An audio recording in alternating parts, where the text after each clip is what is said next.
tu nên khoa hi hen cha in hung zin lo vin ama hen tu nên khoa proof mong mong khat ve hung vin nei ta bangai peng le ji am ti chu tu nên khoa ha man result ta ka lol hin naw hung ve ni sen dal tan liwa sen dal lo ni pate cha na ki cho ji de chula ama hi kampo pi tu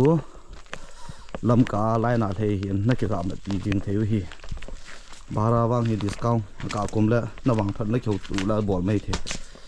ho in hoi ve nong kha ma ho chen la no ma sa na no mi i chi num de ham ho in ka ha la ta le tong hang khat da đã làm vào gì ấy, cắt gì,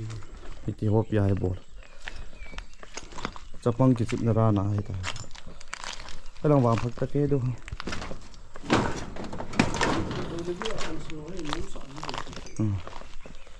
Thà khát dâu nung là cái gạch lìa chút đút chút hi, cái bộ độ nữa.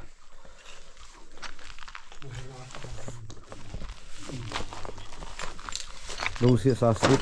cái bao nhiêu, chặt nhiều lại kia độ ôm miệng. Cho nên cái bộ cho cái đến tôi có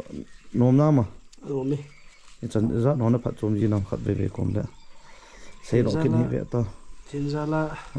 cái chi là thằng này chấp bằng đi college cái cây sả na trên nè là sẽ xin lịch trên và thiên gia là những hình thấy na bên trong cái đấy là tôi yêu nôm mà nôm rất có hiện hồn ấy thì vào ngay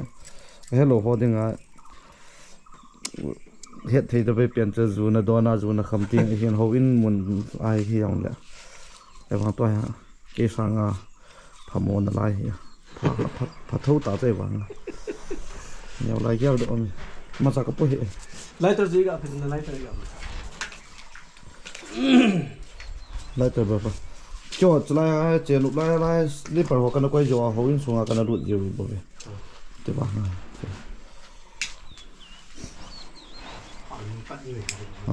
nghiêm biệt mình không exercise khul gam tay rồi lâu mình lang chỉ cọp thì lên có đi à cho lại hỏi cái sự thiêng khi anh nôm chỗ mình lùng yel nôm mong tụt lâu là lại hỏi xem nó khul mong cái tiếng là mèo xí liu cái dòng lẽ tu hem là làm pi làm tan hi lai la hi la toilet hi in chang chen bai toilet hi chulai hi le transformer na hi in transformer wang si ta in anakap si ovin transformer hi man the hi ta pui chu ta jole ta kit in chedang chungna dunga pana khu laya ho hi anamu do hi uwa he taun chi kitna chedanga chungna igal langam ho zo khu a hin ka masat hi chi vet le chulaya hi ke ka pa jong hi in ka pa to mi tham khat hi in chung nga pa na kho ga langa pa ho on ka ba moi chi a cho moi so cha do man hui do man hi 2012 kuma hi chi anakil han do hi in lung helmet ka sang phate chan ka hi in ka pan an han do hi compound chulaya hi community hall tamanga Sunday school hall katina nom hi in chala church office nom hi in long thank you hoi sela kilom sela hi in la wang se ta in hal ha chu hal ha hi tai to ki nong lu phat ki nong lo do phat le aboi pon te chalang hong hi in chalang ho in lampi zut na hin compound hoi hong ning thing pan hi chu hi gam nong le lo lo wangin miền ở hình na den cái rụt gam lại asan cái nông câu lệ lệ hết chỉ hi bầu lùng hà lợm mê gần cái lùng hà là gì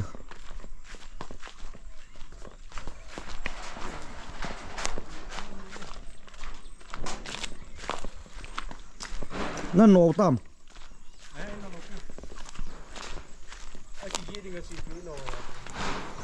ít bí bol thế đó nó nổ vào nó lùng ghép xây to lùng ghép lo xây đi ông cái hệ cái nụ bụi bình cặp nó vào gì vậy hồi in cái sân ta cái bol gì Gollhang mi ki tha tu din na a kho pui pasal la pasal ho le bi chunga ta chu wang he ho in ki san kya la wang pu na lam mo mo thằng tôm mam gì tạ bê cái lại bùm đạn ăn là gì thế chỉ lại đang hiểuว่าchỉ lại vang hiểu vang phần này sai hiểu biết tao hậu in rồi nhá chỉ lại cái hàn độ sao họ là sụt thủ nữa cho xe sụt thủ vào a su amon na lom fu da no ho na ta à sụt thủ hết chỗ fu wa à khét đông khét xịt đó nè à khét rượu vào chỉ khét tao chỗ a ki bu ki su thau chu nó về bộ phận Women Society honor that khẩu Women Society Golden Jubilee song here 1953 kumana ki put da 2003 a chu Golden Jubilee ni ki ma motto chu hi a hele love peace unity theme first Peter chapter 2 verse 5 giving thanks for the past dedicating the present trusting for the future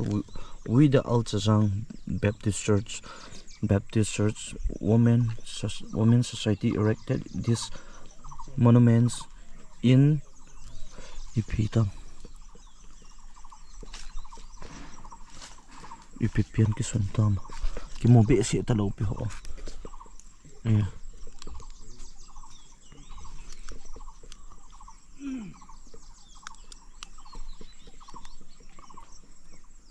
commemorate the Golden Jubilee anniversary on this day 25th April 2003 unrevealed by Pastor Tunlal Hokip KBC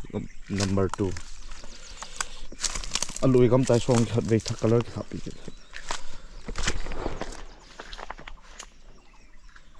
commemoration of the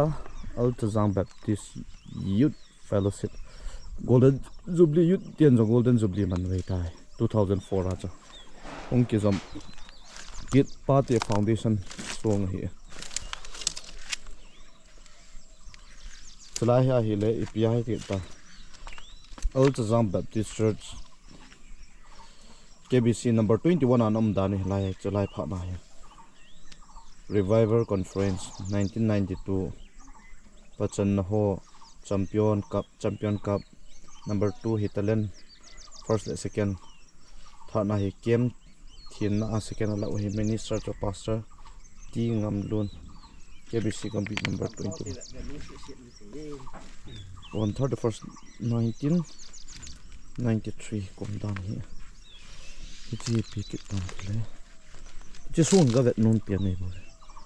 khau ka chi ji wangai phata cha chuang ka sim kha to as a thu chang wa ki chi be si to lo piu ho